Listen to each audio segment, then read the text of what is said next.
जय हिंद। मैं रेनू देसी विदेशी ग्लोबल चैनल से आप सभी का स्वागत है चैनल पर। आज हम आए हैं सुदेश आंटी के साथ।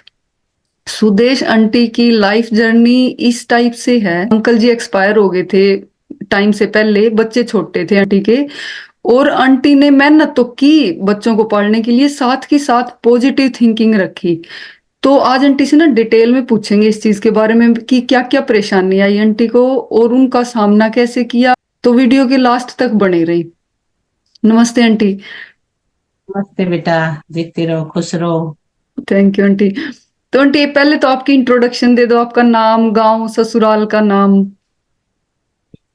राम राम भाई, सारे देसी विदेशी चैनल देखने वाले ने सब ने हाथ जोड़कर राम राम। मैं सुदेश जींद के पास जजवन की रहने वाली हूँ और डोब रोहतक में शादी हो रखी है अच्छा आंटी। और बीए तक पढ़ाई करी है। बाकी जॉब आगे करी नहीं, क्योंकि करने नहीं देते थे पहले जॉब। तो जैसे बच्चों के पापा बोले कि जॉब मुझे नहीं करवानी है तो इसलिए जॉब नहीं करी। अच्छा, तो आंटी बीए आपने शादी से पहले ही कर ली थी या शादी के बाद करी? फर्स्ट ईयर में करने के बाद मेरी शादी हुई थी बेटा। फिर एक साल और फिर मैं जींद हिंदू कॉलेज में पढ़ी। सेकंड ईयर वहां से करी, फिर डिस्टेंस से रोहतक यूनिवर्सिटी से बीए करी। अच्छा, फिर फाइनल ईयर करी थी। तो उसके बाद फिर अंकल जी ने अलाउ नहीं किया आपको जॉब करना? हाँ बोले, आगे कोई फार्म भी नहीं भरने देते थे। बोलते नहीं, मुझे जॉब नहीं करवानी। अगर तू यहाँ जॉब करेगी फिर मैं वहाँ एयरफोर्स में थे तो फिर मैं वहाँ अकेला यहाँ रहूंगा, तू यहाँ रहेगी तो मुझे साथ लेके जाना है, ऐसे अलग अलग नहीं रहना है। अच्छा। इसलिए जॉब नहीं करने दी। अच्छा आंटी। तो तो घर फिर आंटी वाले तो आपकी शादी करवाते के थे। बाद क्या जर्नी रही आपकी लाइफ की? शादी होते ही आप एयरफोर्स में साथ में चले गए थे अंकल जी के? नहीं, बच्चे हो गए बेटा। 2 साल के बाद बड़े वाला बेटा हो गया था, उसके 2 साल के बाद छोटे वाला हो गया था। इतना हम गांव में ही रहे। अच्छा। आपके अंकल वहाँ ड्यूटी करते थे एयरफोर्स में ही। हम्म। हम 4-5 साल तक गांव में रहे। फिर जैसे बच्चे थोड़े पढ़न जितने हो गए ना, फिर हम साथ चले गए थे। पहली बार आसाम में गए, वहां सुमित को एलकेजी में डाला था। फिर 8-9 महीने रहे, फिर घर आ गए थे। फिर ये फर्स्ट में जाने लायक हो गया जब 5 साल का, तब हम जामनगर गए। अच्छा आंटी। तो फिर अंकल जी एक्सपायर हुए आंटी, उस टाइम पे आपके बच्चों की एज क्या थी? अंकल एक्सपायर हुए तब बड़े वाला सुमित 16 साल का था, छोटा नितिन था जो 14 साल का था। इनके आपके अंकल के और मेरे ससुर का अचानक ही एक्सीडेंट हुआ था और दोनों की एक साथ ही मौत हुई थी। तो और घर में कोई बड़ा तो रह नहीं था भाई, हम लेडीज ही थे। जैसे मेरी सास थी, मैं थी, फिर बड़ी। हम्म। आपके अंकल 2 भाई हैं, हम्म। एक इनके छोटे भाई थे और बड़े तो आपके अंकल थे। तो अच्छा। भाई 1 साल तक तो देखो समझ में आता नहीं है, अचानक वाली मौत को छोड़ती नहीं शरीर में। हम्म। फिर भाई धीरे धीरे समझ में आने लग गया कि भाई अपने बच्चों का तो पालना है ही। बाकी दिक्कत तो थी नहीं बेटा, मालिक की दया से सरकारी जॉब में थे, पेंशन हो गई थी, थोड़े बहुत पैसे भी मिल गए थे। हम्म। लेकिन फिर भी भाई स्ट्रगल तो करना पड़ा स्ट्रगल ही तो है देखो। बिल्कुल स्ट्रगल करना पड़ता है आंटी। तो आपने मानसिक रूप तक कैसे तैयार किया अपने आप को उस टाइम पे? मानसिक रूप से बेटा, देखो 1 साल मैं रही घर पे और मेरी एक फ्रेंड है सुनीता, वहीं रहती थी पुणे। वो डेली आती थी मेरे पास, मम्मी भी थी। तो वो बोलती थी कि बैठे बैठे, हम भी सोचते थे कि बैठे बैठे कैसे टाइम पास होगा, वही बातें दिमाग में आती रहेंगी। हम्म। थोड़ा बाहर निकलो, दुनियादारी से मिलो, सबसे मिलो जुलो। तो फिर मैंने वहाँ 2 साल के बाद मैंने वहाँ जॉब करी। पहले टाटा इंडिकॉम में जॉब करी। जो मेरी फ्रेंड है ना, उनका बेटा वहां काम करता था, तो बोली आप भी जाओ वहां पे तो थोड़ा मन लगेगा। 2 साल जॉब करने के लिए बाहर निकले, स्कूटी भी सीखी। तो फिर थोड़ा सा मन ऐसे होता है कि अपने दिमाग को बिजी रखा हमने उधर, क्योंकि वो घटना जो थी ना बेटा, वो हो चुकी है, अब वो वापिस आने वाली नहीं है। वो तो किसी की वापिस नहीं आती। लेकिन हमें तो अपने बच्चे पालने हैं ना। अगर हम उसी में बड़े रहेंगे तो फिर बच्चों को कौन देखेगा। हम्म। फिर बाहर निकले, दुनियादारी को देखा कि हमने ये देखा कि भाई मैं अकेली दुखी नहीं हूँ, मेरे से तो ज्यादा ज्यादा छोटे छोटे बच्चा ना छोड़कर गुजर जाए वह भी हैं। हम तो फिर भी उन लोगों से बहुत ठीक हाँ। तो मेंटली धीरे धीरे धीरे धीरे ये समझ में आ गई कि भाई देखो देखो करना तो खुद को ही है। तो अगर हम यूं कहा कर रहे हैं दुख तो दुनिया में पड़ा है, कोई रो का काट ले कोई हंस का काट ले। हंस का काट लेना वो है इंसान, दुख तो काटना पड़ेगा, वो तो हो लिया, वो तो काटना पड़ेगा। लेकिन अगर हम हंस का काटांगे तो आसानी से कट जाओगे बेटा। हाँ, 2 साल टाटा इंडिकॉम में पुनः जॉब करी, फिर 2 साल मैंने मैक्स लाइफ इंश्योरेंस में काम करा, तो वहां भी बहुत कुछ सीखा मैंने। लाइफ इंश्योरेंस का मेरा एक्सपीरियंस है कि हर इंसान को भी अपना जीवन बीमा जरूर करवाना चाहिए। क्योंकि मैं एक घटना बताऊंगी, मेरे कजन ब्रदर गांव में रहते थे, वो एक्सपायर हो गए, वो भी एक्सीडेंट से हुए 2010 में, जब मैं यहाँ मकान बना रही थी। वो एक छोटा मोटा प्राइवेट काम करते थे, तो जब वो एक्सपायर हुए तो भाई 5 साल का बेटा, छोटे छोटे बच्चे थे, और कोई घर में नहीं था क्योंकि वो चाचा बहुत साल पहले गुजर चुके थे। तो मैंने उनसे वही पूछा था कि आपके इनकम का सोर्स क्या है, कुछ इंश्योरेंस वगैरह करवा रखा है? बोले कुछ नहीं। तो मैंने ये महसूस किया कि हर इंसान को इंश्योरेंस जरूर करवाना चाहिए, इन केस कुछ ऐसी घटनाएं हो जाए तो कम से कम उनको थोड़ा बहुत सहारा मिल जाए उस परिवार को। हम्म। ये चीज अपने गांव में लोग नहीं करवाते हैं, बोलते हैं कुछ नहीं होता, लेकिन जरूरी होना चाहिए ये चीजें। क्योंकि देखो हम लोग जॉब में थे, सरकारी जॉब में, तो यहाँ तो सबका इंश्योरेंस होता है, वो थोड़ा बहुत पैसा हाथ में आ गया तो थोड़ा सा सपोर्ट मिल जाता है पैसे का। और लेकिन फाइनेंशियली बंदा स्ट्रोंग हो जाए आंटी, पीछे टेंशन बाजी कम हो जाए थोड़ी, बिल्कुल सही बात हाँ कही हाँ, आपने। नहीं तो उस लेडीज को देखो, एक तो बच्चे पालने की टेंशन, फिर बैंक में भी कुछ पैसे कैसे कमाएंगे, क्या क्या करेंगे, तो वो बड़ी दिक्कत है। तो सबका इंश्योरेंस जरूर होना चाहिए। ठीक बात है। तो किस टाइप की मुश्किल आई आपका लाइफ में, और आपने क्यों कर हैंडल करी मैं? मुश्किल तो देखो आवे ही है, कोई भी काम करने जावे है जहाँ आदमी की जरूरत हो है, फिर आदमी वहां खड़ा नहीं मिलता, फिर खुद ही सीख सीख कर करना पड़ा है। देखो सीखता माँ के पेट से तो कोई सीख का आता नहीं, हम्म। लेकिन यहाँ आकर सीखना पड़ा है, देखना पड़ा है। तो मुश्किलें तो बहुत है, लेकिन बस परिवार का ये सपोर्ट रहता है कि भाई हम आपके साथ हैं, बाकी करना खुद को ही पड़ता है। ठीक बात आंटी। किसी को बोलो, किसी को बोलना मुझे अच्छा नहीं लगता था। जहां तक हो सकता था मैं अपना काम खुद करने में बिलीव रखती थी कि भाई मैं खुद करूं जो भी हम्म। मेरे हाथ में, जितना काम मैंने खुद किया। बाकी जो मेरा हाथ में नहीं था वो मैंने किसी को बताया है, बाकी किसी से किसी को नहीं बोला कि मेरा ये काम कर दो। मैंने हम्म। खुद ही किया, ताकि जो भी कि मैं काम होते थे मैं खुद ही करती थी। तो हम्म। वहां तो कौन जाएगा इतनी दूर। हाँ, 1 साल 1.5 साल मेरी माँ मेरे साथ रही थी, भाई और भी जाते रहे थे, देवर भी गए थे एक बार। हम्म। लेकिन दिल्ली तो कोई जा नहीं सकता ना, कि उनके भी काम है, भी नौकरियां हैं, हम्म। ये तो काम खुद ही करना पड़ेगा। बिल्कुल। फ्लैट की तो किराए पे दे रखा था। दो हम्म। साल के बाद फिर हम अपने फ्लैट में शिफ्ट हो गए थे, फिर 2 साल और वहां पे रुके। लेकिन फिर वहां मन नहीं लगता था, एक जो अपने लोगों की मुझे वहां कमी महसूस होती थी कि भाई हम्म। अपने से लोग होने चाहिए, मिलने जुलने वाले रिश्तेदार। हम्म। तो वो चीज की मुझे कमी लगती थी, इसलिए फिर मैंने डिसीजन लिया कि मैं यहाँ या तो कहीं रोहतक रहूंगी। गांव में रहने का डिसीजन नहीं था, बच्चे नहीं रहे थे, बाहर पढ़ रहे थे, तो हम्म। शायद नहीं एडजस्ट हो पाते गांव के माहौल में। तो हम्म। मैं सोची थी या तो रोहतक रहूंगी या कहीं और। फिर मैंने ये गुड़गांव प्लाट ले लिया था, तो फिर लिया तो इन्वेस्टमेंट के लिए था, हम्म। या मेरे कजन ब्रदर रहते हैं उन्होंने दिलवा दिया था। लेकिन बस पता नहीं कैसे यहाँ फिर रहने का प्लान बन गया, फिर हमने यहाँ गुड़गांव में मकान बना लिया। 2 प्लाट मैंने जींद भी ले रखे थे, वो बाद में इन्वेस्टमेंट के लिए लिए थे कि भाई जो भी पैसा मिला है वो मैं उनको इन्वेस्ट कर दूं। नहीं तो पता ही है आप लोगों को, किसी के दो तो बुरा मानते हैं, ना दो तो बुरा मानते हैं। पैसा ऐसी चीज है कि दिलों में दरार डाल दे है। ठीक बात है। ये पैसा थोड़ी बहुत तो देखो हेल्प हर कोई कर देता है, लेते भी हैं हेल्प करते भी हैं, लेकिन ज्यादा पैसा फिर वो रिश्तों को खराब कर देता है। सही बात इसलिए है। बच्चों के आगे फ्यूचर के लिए प्लाट ले लिए थे, ताकि आगे भाई कभी जरूरत पड़े तो हम उनको बेच के न और खर्चा निकाल सकें। तो अब आपके बच्चे क्या करते हैं आंटी? तो बड़े वाला बेटे ने यहाँ अपने घर के पास ही हॉस्पिटल खोल रखा है, और छोटे वाला बेटा कनाडा गया हुआ है। बेटा बहू पोती, और बड़े वाले बहू बेटे मेरे पास रहते हैं। अच्छा अच्छा आंटी, मतलब सेटल्ड है फैमिली, दोनों बहुत अच्छी आई हुई है। बस भाई दया है मालिक की। अच्छी और बात। न्यू कहना है सबसे बढ़िया तो अपना आपा सही होना चाहिए बेटा।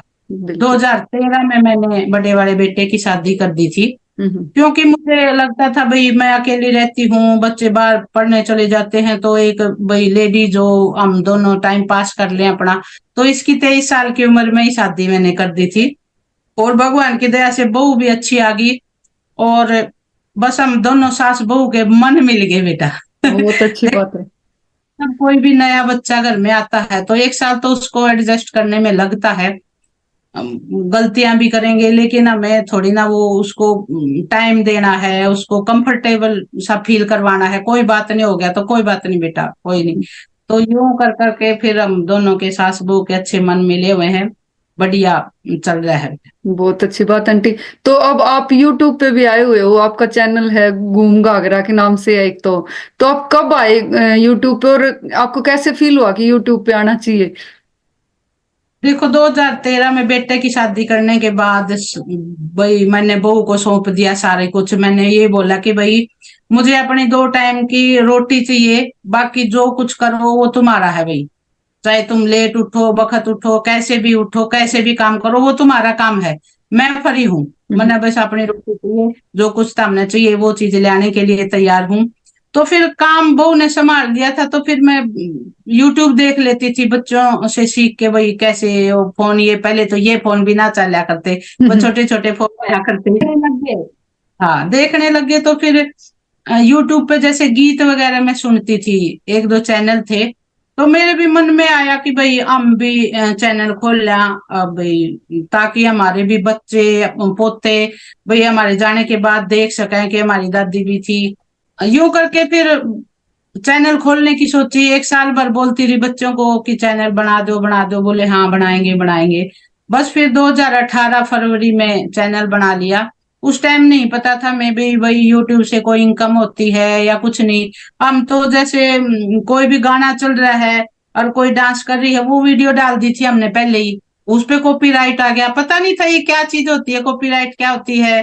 तो वो चीजों का फिर वो डिलीट मार दी। बेटे को बोला कि ये पता नहीं क्या आ गया, तो वो डिलीट मार दी। फिर यूट्यूब पे फिर जानकारी ली कि भी यूट्यूब में क्या क्या वीडियो डालनी चाहिए। वो सब जानकारी हमें यूट्यूब से ही मिली है। तो हम्म। उनमें से देख देख के कैसे एडिट करना है वो सब सीख गए यूट्यूब से। तो हमने ये खोला था कि भाई मेरी दो पड़ोसन और थी, तो भाई चलो हमारा भी टाइम पास हो जाएगा, इस बहाने है हम इकट्ठी होवांगे, थोड़े यहाँ से बोल लेंगे। ये सोच के हमने चैनल खोला था कि गीत जो गाए आंटी आपने चैनल पर, वो कोई खुद भी बना के डाला उस पर? हाँ बेटा, ये एक दो गीत बनाए थे हमने जब ये कोरोना आ रहा था ना, हम्म। तब बनाए थे। और वो जो कोरोना पे सबसे पहले हमने ही यूट्यूब पे वो गीत बनाया था। वो बहुत फेमस हुआ हमारा गीत। एक दो लाइन सुना हाँ, दी दो लाइन उसकी। सुनाओ। हाँ हाँ। रे करोना तू चला जा बदमाश, तेरा रे भारत में के काम। यो गीत बनाया था। इसकी इतनी रील बनी हुई है बेटा, जो ये अपने जो फिल्म स्टार वगैरह है, जो सीरियल मावा, इनकी भी कोई कोई रील हमारे पास शेयर कर दिया करता, तो वो न्यू बैठ बैठ के बनाया कर दी। रे करोना अच्छा। अच्छा लगता था। एक दो और वही कोरोना पे चीन तेरे कीड़े पड़ियो रे, तने ऐसा कोरोना फैलाया। ये दो हम्म। तीन गीत हमने हमारे चैनल पर डाल रखे हैं, ये हमारे खुद के बनाए हुए गीत हैं। अच्छा, वो बहुत बढ़िया, हाँ बहुत बढ़िया बना रखे हैं आंटी। सही, यहाँ कोरोना में बहुत सारे गीत बने थे उस टाइम। बिमला दलाल आंटी ने हाँ बना रखा था, उनने भी दो लाइन सुनाई थी उनका इंटरव्यू में। बहुत अच्छे बना रखे हैं आपने भी। हाँ हाँ, बाकी वही बात है, मैं घमंड में करे नहीं करूं किसी चीज का। घमंड किस चीज का करना है वे? खाली हाथ आए थे, खाली हाथ जाना है, यहीं आके मिला है सबको, मैं यहीं छोड़ के जाना है। ठीक बात है तो आंटी, ना घमंड भगवान के नीचे बस की आंटी, घमंड करना भी नहीं चाहिए। घमंड नहीं करना चाहिए नहीं, बेटा। बहुत अच्छी सोच है आंटी आपकी, सही बात कही आपने। जब 1,000 सब्सक्राइबर हुए तो जैसे पता नहीं क्या मिल गया, इतने खुश हो रहे थे। सही बात है। तो आपकी उस टाइम थिंकिंग बहुत पॉजिटिव है आंटी, मैं भी आपकी वीडियो देखती हूँ। तो इतनी पॉजिटिव थिंकिंग कैसे रख पाते हो आप? बेटा देखो, ये तो अपने आप पे ही है। मैंने ये दुनिया में ये देखा है कि कोई किसी का देखो सपोर्ट देते हैं, लेकिन करना खुद को ही पड़ता है। एक और बात बताती हूँ मैं। जैसे हम बाहर रहते थे पहले, जब आपके अंकल थे, और फिर हम गांव में आते थे। पॉजिटिव थिंक तो मेरी स्टार्टिंग से ही है कि भाई पॉजिटिव सोचो। किसी भी न्यू कहा करें, सिक्के के दो पहलू होया करे हैं, एक पॉजिटिव और एक नेगेटिव। तो पॉजिटिव थिंक मैं हमेशा से स्टार्टिंग से ही थी। तो हम गांव में आते थे, तो हम खेती का काम भी करते थे कि हमें लामड़िया का टाइम आया कर दे, गेहूं गेहूं निकलवा का सारा तूड़ा ताड़ा ढो कर तब जा कर दे। उस टाइम बच्चा की अप्रैल में छुट्टी होया कर दी। तो आस पड़ोस की लेडीज न्यू कहा करती कि भाई तू बाहर रहा है इतने दिन और फिर आकर खेती का काम करे है, तो जी दुखी नहीं होता? तो मैं उनको ये बोला कर दी, जी दुखी कर लूं और चाहे ना करूं, अपना काम है वो तो करना है। जी दुखी करके करांगे तो अपना ही जी दुखी होगा, और अगर ऐस का करांगे तो अपना जी दुखी ना होगा, अगर ऐस का कोई भी काम करा हाँ खुशी से। बहुत तो ही अच्छी बात मैं बताई पॉजिटिव आंटी। सोचती हूँ भाई, न्यू कहा करें देखो दुख तो अब आ गया तो वो तो काटना ही पड़ेगा। अगर हंस बोल का काट लेंगे तो अच्छा लगेगा भाई, हमें देखने वालों को भी अच्छा लगता है भाई, हाँ चल ठीक ठाक रहो है, बढ़िया है। हम्म। नहीं तो अगर रोइन जाओगे तो यूं कहेंगे इसका तो डेली का यो ही काम है, कोई संभालन भी ना आवे। ठीक बात है, बहुत बहुत अच्छी बात बताई आपने यार, गजब की। इस टाइम पे आप यूट्यूब चैनल पर भी काम करो आंटी, साथ में आप कपड़े का भी काम करो हो, हाँ। तो वो किस आइडिया कितना आया कि यो काम भी शुरू करना चाहिए? आइडिया तो देखो, मैं 2010 में मैं गुड़गांव आई थी, या मकान बनाना शुरू करा था। हम्म 2011 में बनकर तैयार हो गया था। तो अब मैं अकेली रहती थी, सुमित था, तो मैं सोचती थी ना कि फिर खाली नहीं रहना, क्योंकि जॉब मैं पुनः करती थी वहां पे। तो यहाँ के भी काफी लोगों ने बोला जॉब स्टार्ट कर लो, लेकिन फिर मैंने कहा नहीं, जब छूट एक बार घर में रहने लग जाओ फिर मन नहीं करता। तो मैं सोची नहीं, जॉब नहीं करूंगी।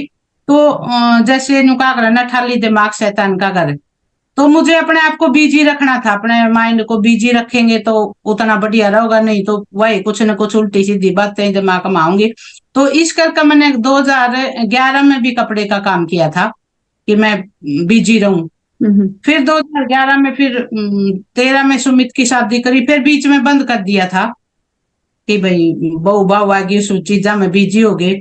और बहू ने जब काम संभाल लिया तो फिर अब मैं सोची अब फिर मैं खाली होगी तो मैं हम्म। खाली क्या, बहू ने काम कर रही है तो मैं खाली नहीं रहना चाहूँ, इसीलिए मैं सोची भाई अपने घर में ही रह के क्यों ना मैं ये कपड़े का काम कर लूं, दो पैसा की आमदनी भी हो जाएगी और मैं बिजी भी रहूंगी। हम्म। इसलिए ठीक। फिर ये कपड़े का काम शुरू कर लिया।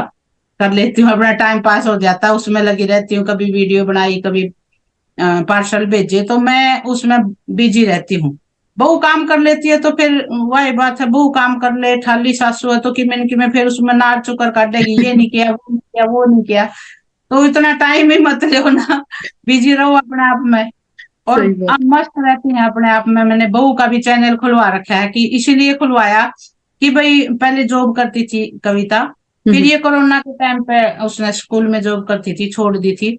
फिर मैंने बोला कि तू चैनल ही स्टार्ट कर दे। ये यूट्यूब पाते हुए शर्माती थी। मैं सोचती थी कि भाई इंडिपेंडेंट हो, अपना हम्म। अपने पैरों पे खड़ी हो है। स्कूल की जॉब ये बोली कि नहीं जाती मम्मी, रहने देती हूँ, क्यों, एक दो साल कोरोना में स्कूल बंद रहे, घर बैठ गई। तो फिर मैं बोली चल तू अपना चैनल ही स्टार्ट कर ले, कम से कम बोल लेगी कुछ, सीखेगी। यूट्यूब पे तो आपको पता है बहुत कुछ सीखने को मिलता है। ठीक बात थोड़ी सी आंटी। बोल होगी, अपने पैरों पे खड़ी होगी, इसलिए हम्म। फिर कविता का भी चैनल बनवा दिया, मिस्टर एंड मिसेज सुहाग के नाम से। अच्छा अच्छा। बहुत बढ़िया भाई, जाके देखियो, आंटी भी बहुत अच्छे वीडियो डालते हैं, और इनकी बहू है जो कविता, वो भी बहुत अच्छी वीडियो डालती है, तो दोनों चैनल के नाम आंटी ने बता दिए, जरूर देखना जाके। बहुत अच्छी बातें बताई आंटी। तो आप लास्ट में क्या संदेश दोगे आंटी, जो इस वीडियो को देखेंगे, कि लाइफ में किस चीज से नहीं डरना चाहिए और क्या चीज दिमाग में लेके चलना चाहिए अगर लाइफ में आगे बढ़ना है तो? देखो, मेहनत करने से नहीं डरना चाहिए भाई, मेहनत करांगे तो कुछ न कुछ पाओगे। देखो यूं कहा करा है, भगवान सारा लगा हुआ है, मतलब भगवान साथ जरूर देव है, जब देव है जब आप मेहनत करा। बोला खाना रखा है सामने, बोला भगवान अपने आप खिलाएगा। भगवान कैसे खिलाएगा? कर्म तो हमें करने पड़ेंगे ना, उठा के खाना तो खुद ही पड़ेगा ना। ठीक बात तो है। कर्म जरूर करने चाहिए, अपनी मेहनत से नहीं डरना चाहिए, मेहनत करना चाहिए। मेहनत जो करता है ना वो जरूर सफल होता है। बिल्कुल सही बात कही आंटी। बोले वो क्या अगर ना बोला तेरी किस्मत में यह चीज लिख रखी है, तो बोला लिख रखी आई तो कौन मेरी किस्मत में, तो मेहनत करके बेरा तेरी किस्मत में मेहनत तो लिख रखी हो, मेहनत करेगा जब भी आओगी। क्या होगी? करोगे नहीं तो फिर वो किस्मत में लिखी का फायदा क्या? करना पड़ता है बेटा, कर्म तो अपने करने पड़ेंगे ना। सही बात है फिर आंटी। कर्म के अनुसार फल मिलेगा। अच्छे कर्म करेंगे तो अच्छा फल मिलेगा, बुरे मिलेंगे तो बुरा मिलेगा। उन्होंने हम्म। कहा अगर जो बोओगे वही तो काटोगे। ठीक बात आंटी, नहीं बहुत अच्छी मेहनत बात से है। नहीं घबराना चाहिए, मेहनत जरूर करनी चाहिए। जितना भी हो सके खुद करना सीखो वो काम को। किसी के ऊपर डिपेंड मत रहो, खुद करना सीखो भाई, अपना जो भी काम है खुद करो। तो आज का मेरा यही संदेश है भी, अपनी मेहनत से मत डरो, मेहनत करो, और मेहनत भी करो और एक पॉजिटिव सोच भी रखो। पॉजिटिव सोच से आगे बढ़ोगे तो भगवान भी साथ देता है, और मेहनत तो आपकी जितनी करोगे वो आगे आवेगी। ठीक बात आंटी। हाँ, सही कहो आंटी, अगर सच्ची नीयत तय और पॉजिटिव थिंकिंग तय अगर बंदा मेहनत करे, भगवान जरूर साथ देवा है, इसमें कोई दो राय नहीं। बहुत सही बात कही आपने। और कई हाँ। बंदे यूं मान के बैठ जाए कि मेरी किस्मत में हो ही नहीं गा, के मेरा किस्मत में मेहनत तो लिखा हो तो मेहनत तो ना डरो, मेहनत जरूर करो, किस मेहनत आ जाएगा वो किस्मत में। बहुत अच्छा मेहनत से संदेश मत दिया डरो आपने। और एक ईमानदारी से काम करो बेटा। हम्म। मैं मेरे ससुर को देखा था, जैसे कि वो अपना इधर रोहतक साइड में दूध दाद का काम कर रहे हैं। हम्म। दूध निकालते थे ना, तो मजाल के एक बूंद भी पानी की वो डालने नहीं देते थे जब तक वो दूधिया नहीं लेके जाता था। तो ईमानदारी का पैसा फड़ा करे। और एक ईमानदारी मैंने सीखी मेरे पापा से। मेरे पापा टीचर थे, तो मेरे पापा और चाचा एक ही स्कूल में पढ़ाया करते। मेरे पापा पेमेंट लेके आते थे, दोनों की, चाचा की भी पापा की भी। तो पापा जब पेमेंट लेके आते थे तो अगर 50 पैसे भी अगर चाचा के बच्चे हैं तो वो मुझे भी बोलते थे कि बेटा ये आपके चाचा को दे के आओ। मैं बोलती थी पापा 50 पैसे? बोले हाँ बेटा, हिसाब किताब तो बोला बाप बेटा का होना चाहिए, और ईमानदारी का पैसा फड़ता है। मैंने मेरे पापा और से यही चीजें देखी हैं हर बार की, ईमानदारी का पैसा फड़ता है। ईमानदारी से कोई भी काम करोगे तो वो जरूर सफल होता है। और मैंने भी मेरे बच्चों को वही सिखाया है कि आज तक भी ईमानदारी का, किसी का खान की मत सोचो, ईमानदारी का से काम करो। यूं कहा करे हैं, लेने की मत सोचो, देने की सोचो। ठीक और बात है। ईमानदारी का फल भगवान जरूर देता है। बिल्कुल सही बात कही आंटी आपने। अब इसमें कोई दो राय नहीं, ईमानदारी का पैसा जरूर फड़ेगा, और बेईमानी का कितना ही कमा लो बिल्कुल नहीं फड़ा है। बिल्कुल सही बात कही आपने यार। पागल चोरी का माल मोरी में कोई, मोरी में कोई जाया करे बेटा। ठीक बात है आंटी। नहीं, बहुत सही बात कही आपने यार, बिल्कुल। तो आपने बहुत अच्छा संदेश दिया, बहुत अच्छी बातें बताई। आपकी लाइफ की जर्नी भी बहुत पॉजिटिव थी। आपके मतलब दुख तो आए आपने, बट उसको पॉजिटिव थिंकिंग के साथ अच्छे ढंग से पार किया उसको, और अपने बच्चों को भी बिल्कुल कामयाब किया। बहुत अच्छी आपकी स्टोरी लगी आंटी। अच्छा संदेश दिया आपने, और आपने टाइम निकाला, उसके लिए भी आपका धन्यवाद। सुनने वाले सारे दर्शकों का भी धन्यवाद है आपको। तो वही वीडियो कैसी लगी आप सभी को, वीडियो कमेंट बॉक्स में अपनी राय जरूर देना, और वीडियो को शेयर करना, लाइक करना, और जिसने चैनल सब्सक्राइब नहीं कर रखा वो चैनल सब्सक्राइब कर लेना। जय हिंद। राम राम सब।